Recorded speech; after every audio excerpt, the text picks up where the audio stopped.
Olá, bom dia, povo querido, boa tarde, boa noite, boa madrugada. Seja qual for o horário que você assistir esse vídeo, eu sempre digo, seja abençoado por a verdade da palavra do Senhor. Amém, queridos?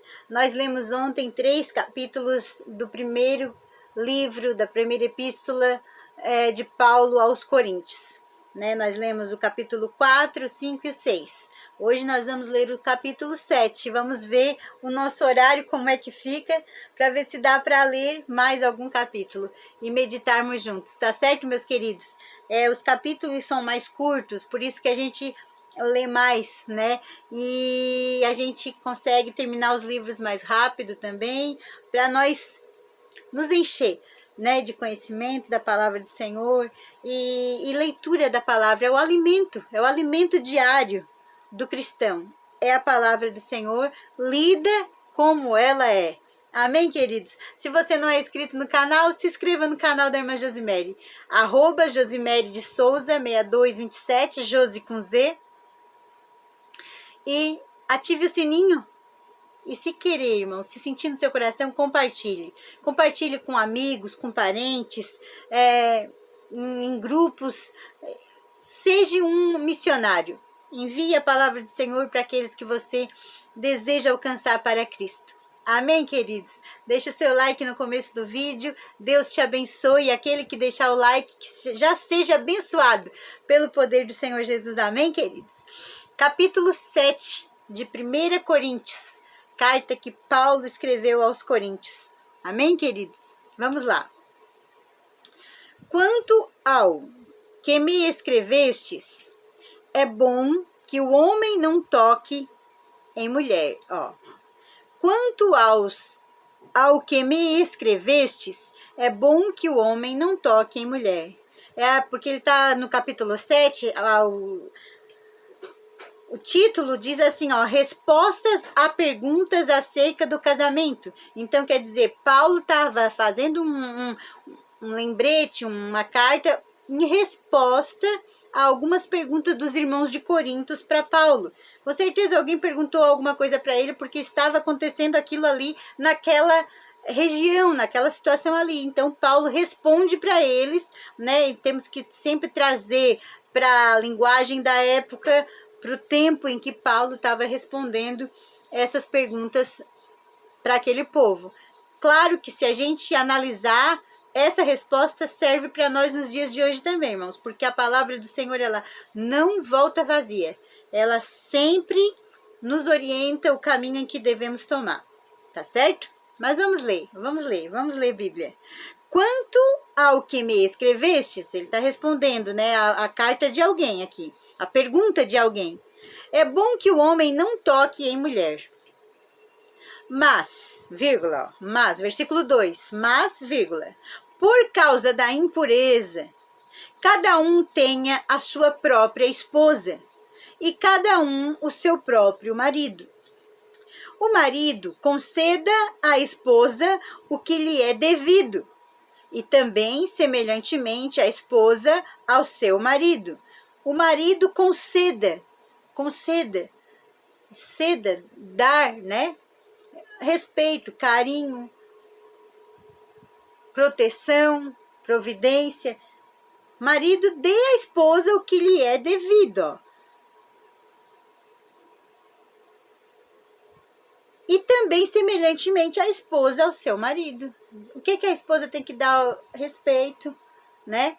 Um traz de fora, outra cuida dentro, e é assim, né? Hoje em dia as esposas também estão trabalhando fora, então tem que conciliar os dois juntos e os dois sempre cedendo um ao outro para o bem um do outro, sempre para o bem um do outro, não para ser mais do que o outro, né? Então ele explica aqui, o marido conceda à esposa o que lhe é devido, e também, semelhantemente, a esposa ao seu marido.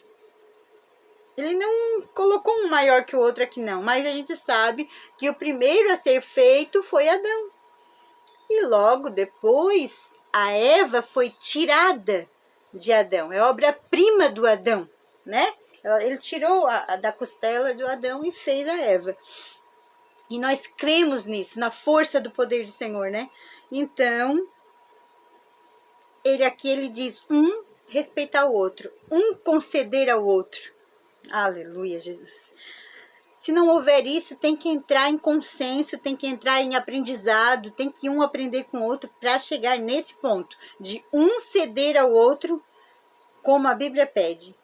Versículo 4. A mulher não tem poder sobre o seu próprio corpo, e sim o marido. E também, semelhantemente, o marido não tem poder sobre o seu próprio corpo, e sim a mulher.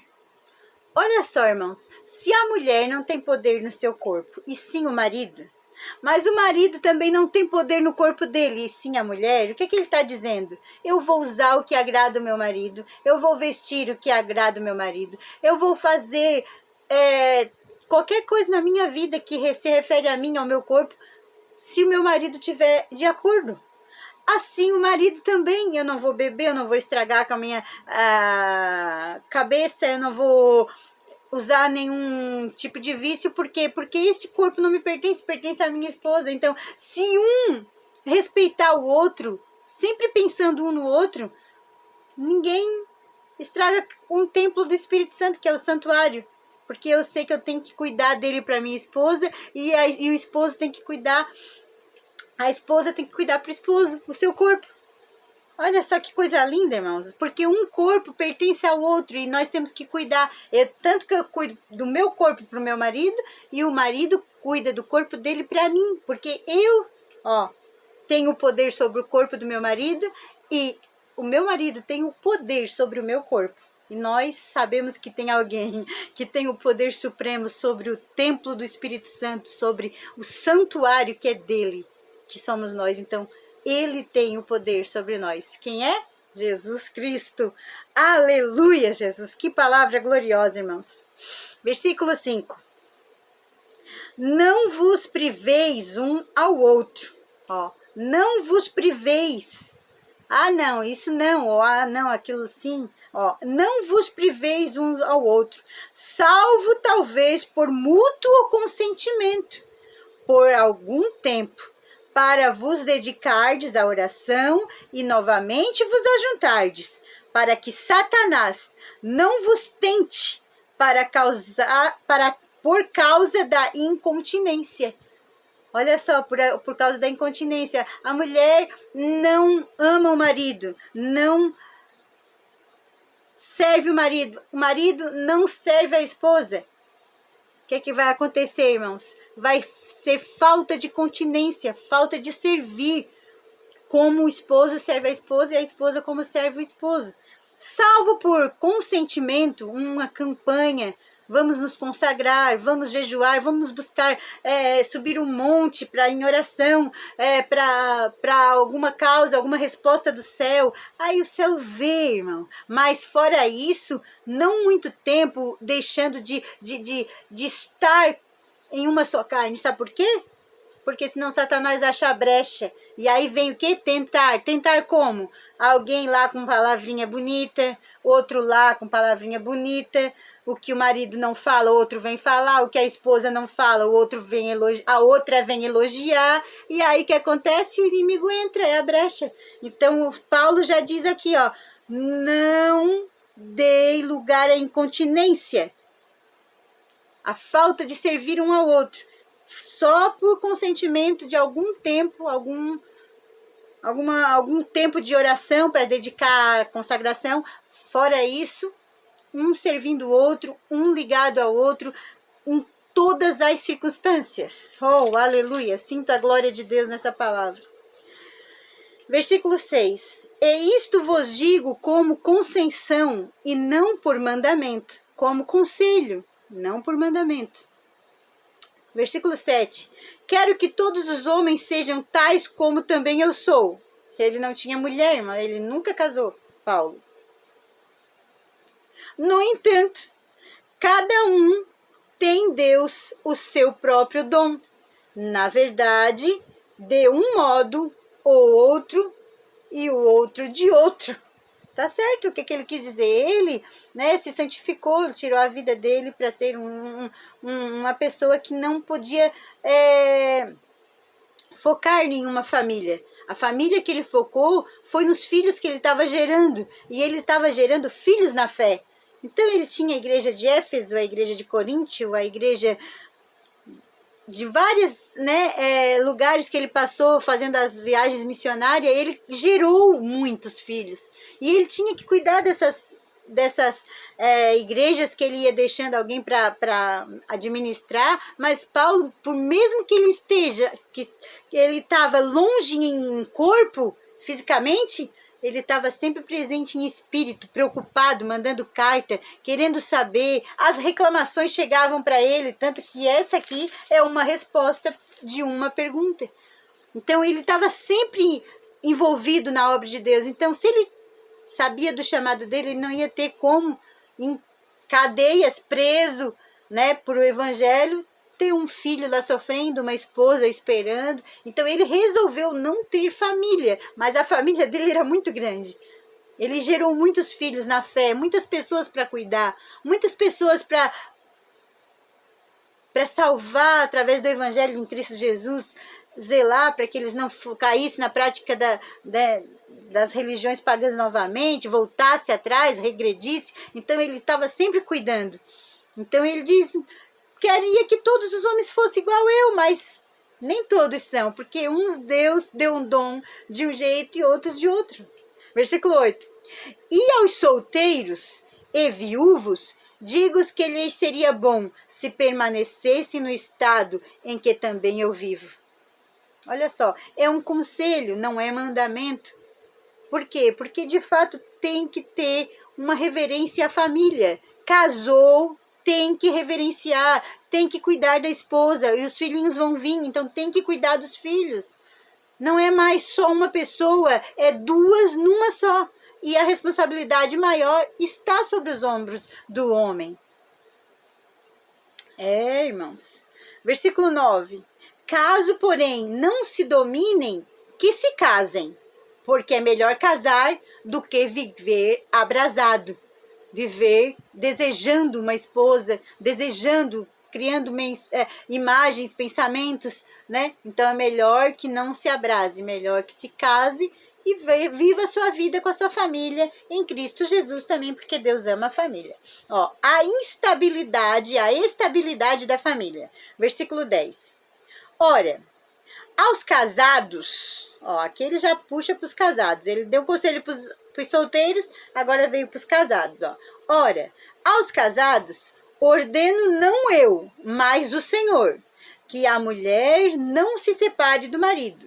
Se, porém, ela vier a separar-se, que não se case ou que se reconcilie com seu marido. E que o marido não se aparte de sua mulher. Ele não aplaudiu o divórcio aqui, irmãos. Paulo dava carta de divórcio, né?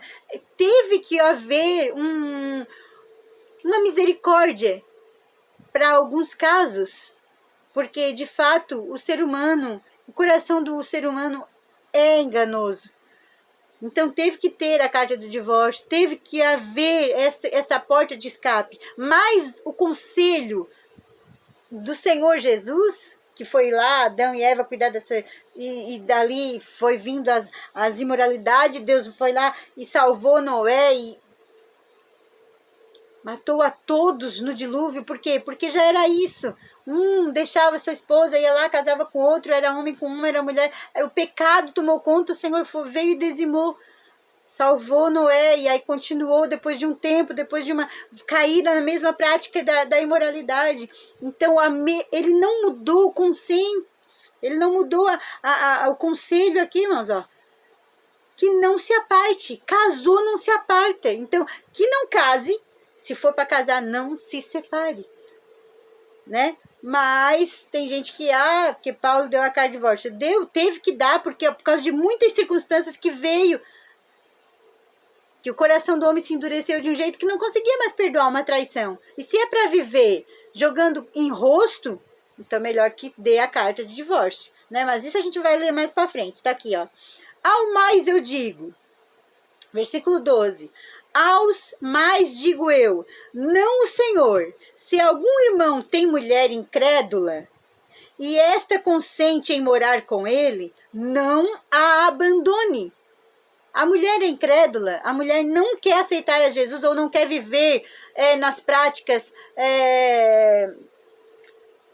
do Evangelho, crendo em Jesus. Não abandone a sua esposa por causa que ela não tem a mesma fé. Isso não é motivo de divórcio. Olha, irmãos, está muito forte aqui na Bíblia. Tem motivos que tem gente que diz, não, mas nós não compactuemos, nós não... Não, irmãos, é Bíblia, então não case. Então, por isso que hoje os jovens, não preste bem atenção antes de casar. Porque não é por qualquer coisa o divórcio. Divórcio não é por qualquer coisa. Não é por causa de uma briguinha, de uma topada, de onde coloca o vinagre, onde não tem que botar o vinagre. Não, irmãos. Cuidado, a minha família bota o vinagre no armário, outras famílias colocam o vinagre na geladeira. E é por isso que a gente vai lá e vai separar, porque um guarda o vinagre num lugar e o outro, na outra família, guarda o vinagre em outra. Não, irmão, cuidado. Não é por qualquer coisa que se faz um divórcio. E a mulher que tem marido incrédulo, e este consente em viver com ela, não deixe o marido. Olha, esse aqui é conselho de homem de Deus, de Bíblia, irmãos.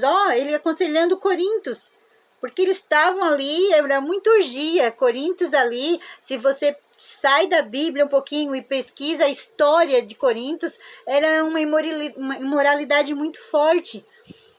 Entrou muito o homossexualismo, entrou muito demais, não tinha mais respeito por o homem, mulher, família, filhos, constituído como o Senhor ordenou lá no começo.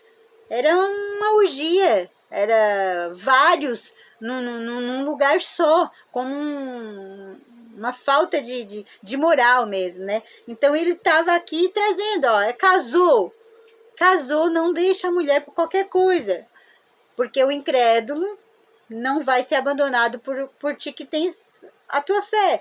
A incrédula também não pode ser abandonada por ti. Então é assim. Versículo 14. Olha, ele explica o porquê que não pode abandonar. Porque o marido incrédulo é santificado no convívio da esposa. E a esposa incrédula é santificada no convívio do marido crente. Irmãos, aqui, vamos prestar atenção nesse versículo, diz que é santificada, que Deus abençoa aquela mulher que não tem ainda a sua fé firmada, porque o marido é crente. Deus abençoa, né, o seu marido incrédulo, porque a esposa é crente, mas não é salvação, irmãos. Eu posso ser incrédulo porque o meu marido lá é crente, no dia que Jesus voltar, eu vou grudado no paletó dele pro céu. Não é isso que a Bíblia está dizendo aqui. É ser santificada, e no marido, e o marido ser santificado em uma vida em abundância para não haver separação. É o divórcio que ele está protegendo aqui. Agora, não tem nada a ver com salvação. De outra sorte, os filhos seriam impuros, porém agora são santos, porque num santificado santifica a esposa e os filhos. Ela santificada santifica o esposo e os filhos. Entende, irmãos? É para ter uma vida em comunhão no lar. Não é para salvação. A salvação é individual. Todos, aquele que crê, serão salvos. Então a incrédula tem que virar crente e crer em Jesus. O incrédulo lá, que está nos vícios, na bebedice, né, na impureza, tem que acreditar em Jesus, acreditar e crer de verdade de coração. Crer no Senhor Jesus e será salvo tu e a sua casa. Aí é para salvação, aí tem que ser os dois. Amém, queridos? Versículo 15. Mas se o descrente quiser apartar-se, que se aparte. Em tais casos, não fica sujeito à servidão nem o irmão, nem a irmã. Deus vos tem chamado à paz. Segui a paz com todos e a santificação, sem a qual ninguém verá o Senhor. Se tu estás num casamento onde o marido não traz paz em nenhum momento, a esposa não traz paz em nenhum momento, mas não tem como ter um convívio onde há santificação de um para santificar o outro, a santificação de um para santificar o outro, e acaba perdendo a santificação dos dois e os dois virando incrédulo, Paulo diz aqui, ó, então que se aparte, tais casos não fique sujeito à servidão, nem o irmão da esposa incrédula e nem a irmã do esposo incrédulo. Deus vos tem chamado à paz. Capítulo 7, versículo 15 de 1 Coríntios. É o que a minha Bíblia fala. Versículo 16. Pois como sabes, ó mulher, se salvarás teu marido? É o que eu acabei de falar. Como que sabe se tu, eu sou crente, eu vou ficar ali, ou eu vou às vezes apanhar, ter agressões físicas, eu vou ser humilhada 24 horas por dia pelo cônjuge, eu vou ficar ali, e tu acha que tu vai salvar o teu marido? Desse jeito, sem paz dentro da tua casa? Não, tu tens que ser uma crente, um crente que traga paz para dentro do teu lar, para que os dois sejam salvos, santificados e recebam a salvação para morar no céu. Porque Paulo pergunta aqui, ó, pois como sabes, ó mulher, se salvarás o teu marido? Ou como sabes, ó marido, se salvarás a tua mulher? Irmãos, é isso que a Bíblia está dizendo aqui. Versículo 17. Ande cada um segundo o Senhor lhe tem distribuído, cada um conforme Deus o tem chamado. É assim que ordeno em todas as igrejas. Irmãos, está aqui, ó. É assim que eu ordeno em todas as igrejas.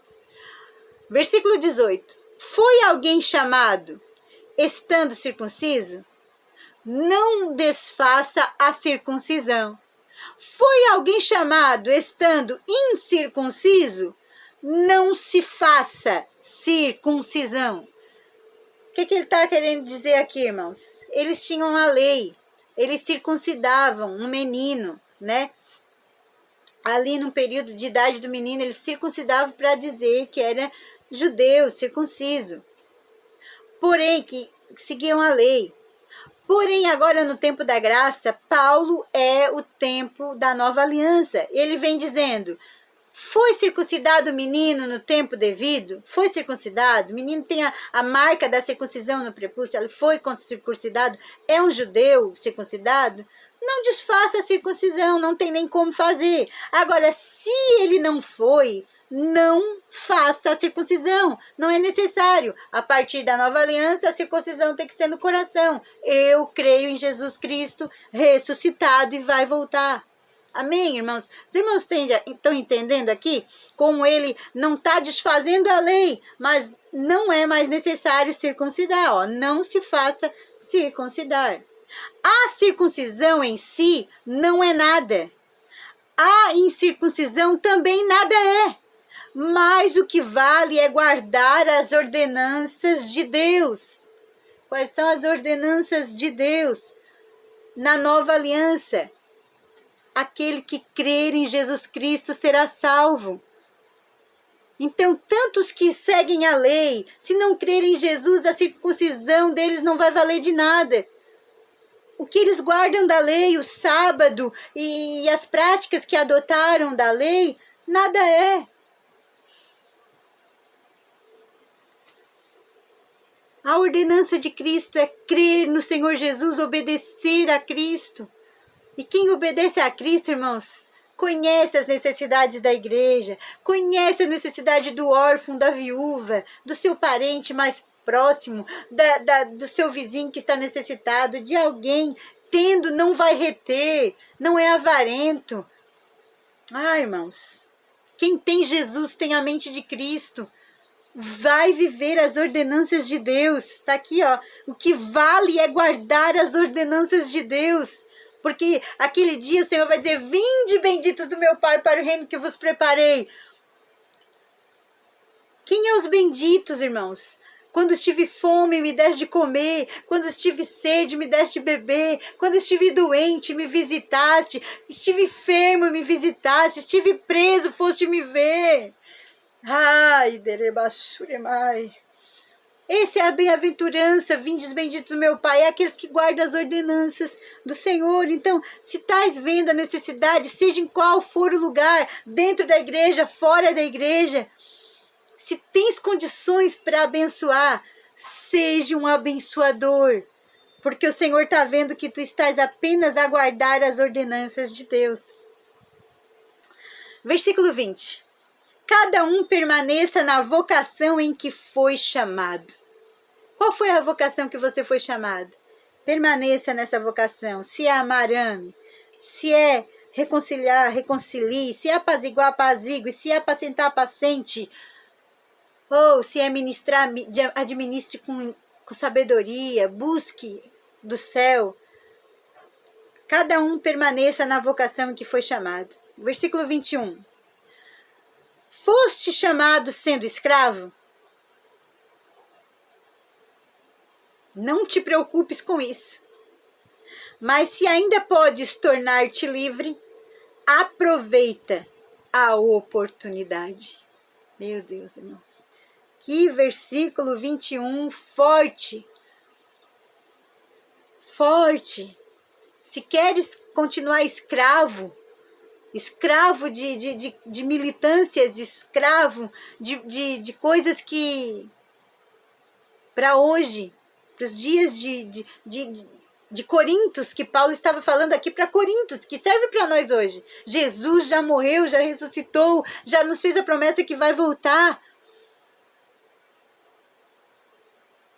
Ali nos versículos anteriores, nós já falamos ontem sobre o fermento demais, leveda toda a massa.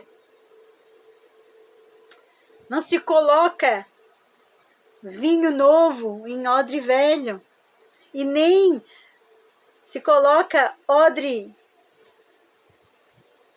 vinho velho em odre novo. Não tem como.